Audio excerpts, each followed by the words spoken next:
Definir el paisaje ha constituido, a través de muchas disciplinas, una prueba de complejidad inherente al objeto. El arte, la filosofía, la biología, hasta la ingeniería han desarrollado al menos una definición propia del paisaje, nacida desde las técnicas y los principios en los que se sustentan. Sin embargo, desde un plano que excede la perspectiva parcial de cada campo, sí parece existir un acuerdo claro en torno a varios conceptos. Uno de ellos resulta ser la percepción como vehículo mediante el que una realidad física se hace paisaje, de manera que la definición de paisaje se reduce a un concepto netamente subjetivo. A pesar de lo anterior, y dejando de lado la subjetividad del concepto, podemos afirmar que los paisajes son porciones de tierra en donde se encuentran elementos naturales y elementos artificiales creados por el hombre.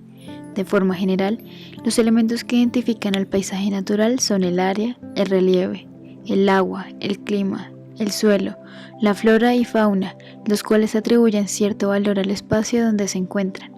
Este valor puede explicarse desde lo ambiental, cultural o económico, siendo este último uno de los atributos más controversiales de la valoración del paisaje.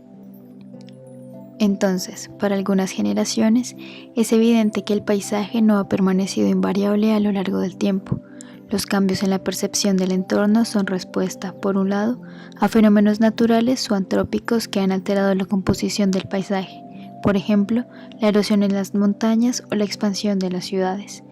Por otro lado, a cambios en los paradigmas sociales, es decir, a la adaptación del contexto social al desarrollo.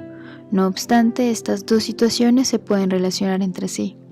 La adaptación del contexto social al desarrollo implica que, en algunos casos, sucedan fenómenos antrópicos definidos por cambios en el uso del suelo, lo que, en consecuencia, altera físicamente la composición del paisaje.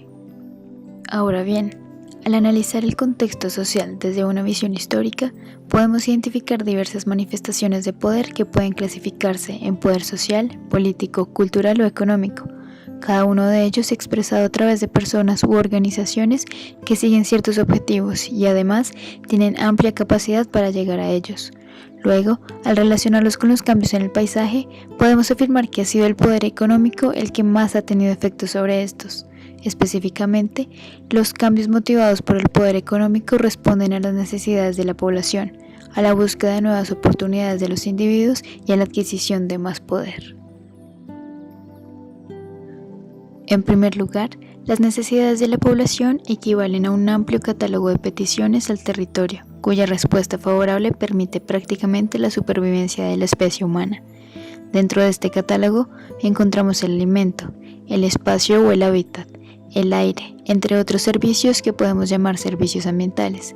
Para ejemplificar lo anterior, recurrimos a dos fuentes primarias. La primera de ellas se titula Los páramos circundantes de la sabana de Bogotá, escrita por Ernesto Gull, de la que podemos extraer el valor histórico de estos ecosistemas, ya sea por su valor paisajístico o por la importancia en la provisión de servicios como el agua.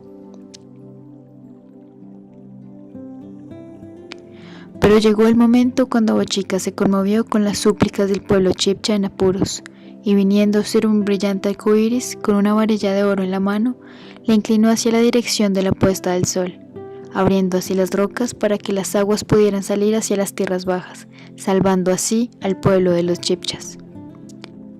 El páramo es un ecosistema altamente vulnerable que se ha visto amenazado por invasiones territoriales agrícolas, mineras, entre otras actividades humanas, lo que equivale a argumentar que, si el paisaje paramuno llega a experimentar algún cambio, la sociedad correrá el riesgo de no disponer de servicios elementales para la vida. La segunda de las fuentes son los mapas de Bogotá, los cuales nos muestran la expansión de la ciudad como una respuesta al crecimiento poblacional. En términos generales, podemos darnos cuenta que el paisaje y los recursos naturales de la sabana de Bogotá han sido vulnerados, mientras que la población ha sido favorecida. En este caso, los cambios en el paisaje son un hecho inminente que debe estar contemplado en los planes de ordenamiento territorial. Así, en este primer momento, el poder económico se manifiesta a través de quienes quieren cambiar la actividad productiva del páramo, es decir, aquellos con suficiente poder económico como para eludir las barreras de conservación y quieren enriquecerse más, y a través de aquellos con menor poder económico que, históricamente, han sido obligados a asentarse en la periferia de las ciudades. En segundo lugar, La búsqueda de nuevas oportunidades está descrita, en nuestro contexto, por el desplazamiento al que son sometidas algunas personas, o a veces al que se someten a voluntad. Este último caso está ilustrado por Tiberio Valderrama, cuya historia es narrada en el libro Colombia, bosquejo de su geografía tropical, de Ernesto Gull. Tiberio decide salir de su tierra natal junto con su familia, con el objetivo de mejorar su calidad de vida. En su travesía, descrita en el libro como un proceso de colonización, ve la obligación de llevar a cabo diversas actividades productivas que implican cambios en el uso del suelo en donde Tiberio decide radicarse. Así, muchos lugares que aún comprendían espacios boscosos pasaron a ser terrenos para la agricultura, la extracción de madera y la construcción. Finalmente, la ambición de quienes ya poseen gran poder económico resulta ser un factor sumamente relevante a la hora de estudiar cambios en el paisaje. Los beneficios económicos solo pueden ser obtenidos de actividades productivas y en el caso de los poderosos, dichas actividades se llevan a cabo a gran escala. Como ejemplo de esto, tomamos el caso de El Cerrejón, una mina de carbón a cielo abierto conocida por ser la mina más grande del mundo. Esta se encuentra en el departamento de La Guajira. Antes de la llegada de la minería a la región, los pobladores vivían de la agricultura, la pesca y en algunos lugares aún se llevaba a cabo el trueque. Luego de introducir la minería, la primera consecuencia fue que un gran número de personas tuvo que ser desplazado bajo la promesa de que su calidad de vida mejoraría, hecho que nunca pasó. Las demás consecuencias recayeron sobre el territorio: pérdida de vegetación y fauna, contaminación de fuentes hídricas, pérdida de productividad alimenticia, entre otras. Mientras todo esto sucedía, el poder económico de los propietarios de la firma, cuyos accionistas son extranjeros, se incrementaba cada vez más. Así, El Cerrejón termina siendo el más claro ejemplo de que el poder económico es relevante en el análisis de los cambios en el paisaje. En resumen, el paisaje está en constante cambio debido a factores humanos o naturales. Muchos cambios responden a las necesidades de la población que habita el territorio, cuyo poder económico es escaso, y otros responden a la ambición de quienes poseen el mayor poder económico y buscan incrementarlo cada vez más.